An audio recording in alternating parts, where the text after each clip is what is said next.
Hey folks, welcome into the News 12 Now desk. Thanks for joining us here just after 11 o'clock on our Tuesday, February 13th. We are popping back in with some more coverage of Nikki Haley's campaign stop there in Bamberg, in her hometown of Bamberg. She just wrapped up her event probably in the last half hour or so. We've got Sydney Hood live out there for us right now. She was there for the entire campaign event. So Sydney, what can you tell us, just broad picture of how that event went out there today?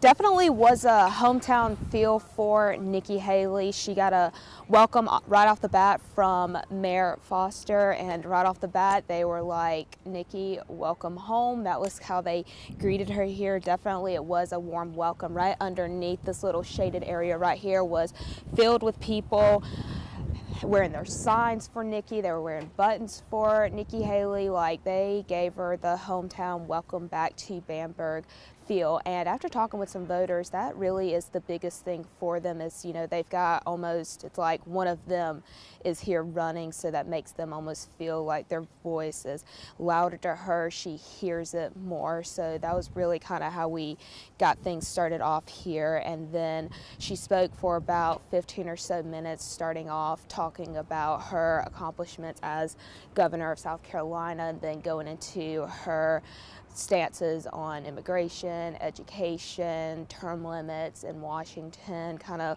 laying things out for folks, and then kind of wrapped things up again with that hometown Bamberg feel, and really just kind of convincing folks to get out to the polls and vote for these primaries. She really stressed the importance of these primaries to folks at the end here, telling them, you know, this is their choice to go out to the primaries. They have the option to, you know, vote in these primaries to decide what November looks like for them. So that's kind of the broad overview of what went down out here. Yeah, and we heard from Nikki Haley. I was watching along here with you about a number of different points, one of them being the debt that the country is in. The border was a big thing she talked about, as well as Donald Trump's legal issues, President Biden's mental acuity. I mean, she really hit a broad range of things. When you talk to the voters out there, what were some of the big things that they wanted to hear from her, aside from her just being the hometown favorite?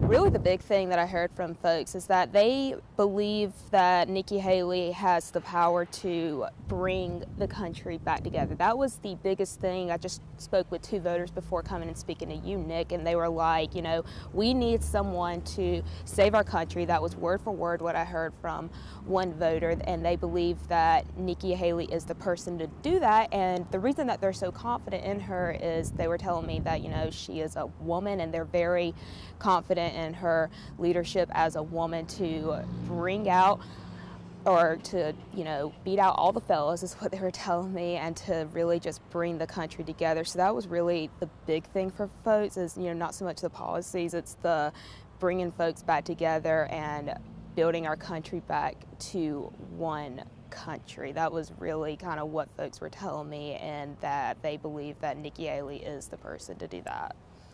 Yeah, and she said there, and we've heard this before from her, she said there will be a female president, and if you vote for me, it'll be me. And if you don't vote for me, it'll be Kamala Harris, to which that was met by some boos out there today from what we heard. But she talked about, you heard the fellas, and had the fact that it started with 14, she beat out 12 of them, and now it's just down to her and former President Trump. There's this sense in the political science community that this is kind of a make or break state for her. Did you get that impression? Because watching that, for me, I didn't really feel like she had this sense of desperation that she needed to win or do extremely well in South Carolina. Did you get that? No, she's extremely confident that she'll win her home state, and she really feels like she's got her hometown folks rallying behind her. But I agree with you there, Nick. She really didn't feel like, you know, she was kind of down on her knees begging folks. She was very confident in her home state to rally behind her. But again, that really didn't stop her from, you know, telling folks or stressing to them the importance of voting in these primaries. But yeah, like you said, Nick, really get the impression that, you know, she was kind of begging folks to get out there. She's extremely confident that her home state has her back here. Yeah, and she's had, while these people may have her back, she's had some of her former political allies. Governor Henry McMaster came out and supported Donald Trump. We saw Speaker of the House Merle Smith up supporting Donald Trump at a rally one day. Russell Fry, representative for South Carolina. So she has had some people that she's been close with in the past now coming out in support of her adversary. But one person she brought out today was the solicitor down by the coast. What did she have to say about Nikki Haley? Because the two of them have had a pretty good relationship over the years. They've worked closely together from Nikki Haley's time as governor.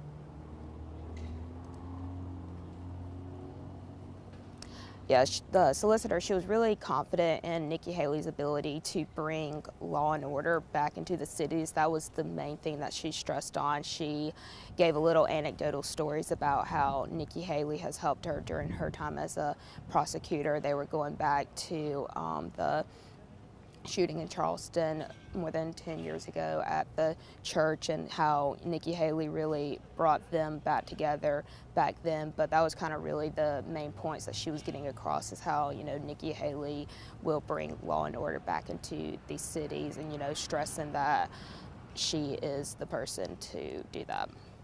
Yeah, one of the big things that she talked about was the border, and that's a big thing we've heard from Congress, from former President Trump. We've heard that for years now, talking about securing the border a little bit. What was her stance on that? And she said she'd been down there, explored more than 400 miles of the border. So what was she talking about when it comes to that issue? The fact that we need some border control is what Nikki Haley was trying to stress. And again, she goes back to her time as governor of South Carolina, and she's very proud about the fact that during her administration as governor, they passed one of the strictest immigration laws here. She was very proud about that and mentioned that, they need to take something like that they passed while she was governor and to bring it to Washington in order to control the problems that's going on at the border. And, Bamberg, her hometown, went through a devastating storm a couple weeks ago, I guess a little over a month ago now. You have two tornadoes touching down there. And it was interesting seeing her talk with the backdrop right behind there of Main Street with the bricks lying down. Did you talk about that at all? And you've been out there plenty since that storm. How does the city look now, just on a general perspective? I'll give you a look right now and just show you how close we are right here. And it's like you said, while she was talking, you couldn't help but notice that this is her background. This is that main strip down on Main Street. These are the bricks that are still laying in the street right now. So again, it was kind of hard for her not to acknowledge that this is what her beloved hometown looks like. That was one of the first things that she mentioned, but she stressed the importance of, this being the town that raised her, this being the town that taught her everything she knows. This town's been through a lot. She was mentioning, I had some voters mention that to me, that, Bamberg's been through a lot. They're going through a lot right now, but they will overcome it. But yeah, it was kind of hard for anyone really to not acknowledge that that was the backdrop right here. We're on that main strip of Main Highway right now. But yeah, it was really kind of the eye-popping open here. Yeah, absolutely. And so, Sid, anything else that you wanted to make sure we knew going into your story for tonight? Or do you think we kind of covered everything? I think we kind of covered everything. You'll hear a lot more from the voters that I spoke to and why they think Nikki Haley will be the next president of the United States.